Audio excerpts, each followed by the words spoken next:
Tavba bilmadim nimaga unaqa o'ladigan kasal emasman-ku, lekin baribir yig'lagim kelyapti. Analizlarimning javobini ko'rib. Odamzod o'zi shunaqa ekanda. Yaxshi yashayman deb harakat qilasan, sog'lig'ingdan kechasan, kunni kun, tunni tun demasdan ishlaysan, ertaga topgan pullaring ko'zingga ham ko'rinmaydi agar sog'lig'ing joyida bo'lmasa deb bekorga yetishmagan ekan. Aylanib kelib qolganimni qaranglar shu klinikaga.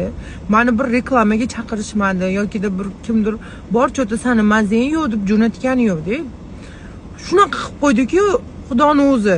Cho'ta homilador bo'lgim kelyapti. Spiralimni oldiraman deganimda ssenariy bo'yicha masjidga kelib qoldim-da. Ko'rasizlarmi? Cherepnoyim 14 chiqqan. Cherepnoy bilan tug'sanglar, bolanglar farzandinglar autizm, ZPR, shunga o'xshash kasal bilan tug'ilishi ehtimol